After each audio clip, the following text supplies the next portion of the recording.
મુખ્યમંત્રી શ્રી ભૂપેન્દ્ર પટેલના જામનગર કાર્યક્રમના સુચારુ આયોજન માટે જિલ્લા કલેક્ટર શ્રી કેતન ઠક્કરના અધ્યક્ષસ્થાને બેઠક યોજાઈ.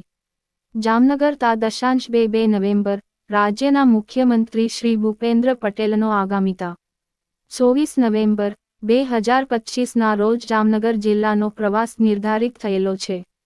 આ પ્રવાસ દરમિયાન મુખ્યમંત્રીશ્રી દ્વારા જામનગરને રૂ. 622 કરોડથી વધુના વિવિધ વિકાસકામોની ભેટ આપવામાં આવનાર છે, જેમાં સૌરાષ્ટ્રનો સૌથી લાંબો ફ્લાયઓવર બ્રિજ પણ સામેલ છે.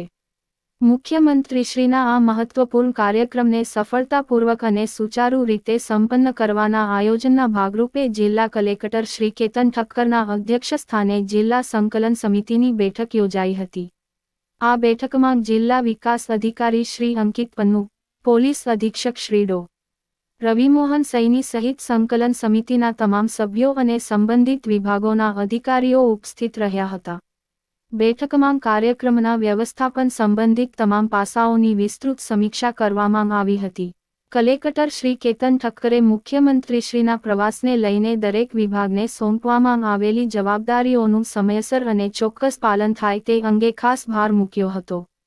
આ બેઠકમાં મુખ્યમંત્રીશ્રીના પ્રવાસ સ્થળ અને વિકાસકામોના કાર્યક્રમ સ્થળ પરની તમામ વ્યવસ્થાઓની સમીક્ષા કરવામાં આવી હતી. મુખ્યમંત્રીશ્રીના રૂટ, કાર્યક્રમ સ્થળ, સુરક્ષા ઉપરાંત કાર્યક્રમ દરમિયાન નાગરિકોને અગવડ ન પડે તે માટે ટ્રાફિકનું સુચારુ વ્યવસ્થાપન અને પૂરતી પાર્કિંગ વ્યવસ્થા ગોઠવવા અંગે ચર્ચા કરાઈ હતી. અંતમાં કલેક્ટર શ્રી કેતન ઠક્કરે તમામ અધિકારીઓને ટીમવર્કથી કાર્ય કરીને મુખ્યમંત્રીશ્રીના આ કાર્યક્રમને સફળ બનાવવાનો અનુરોધ કર્યો હતો.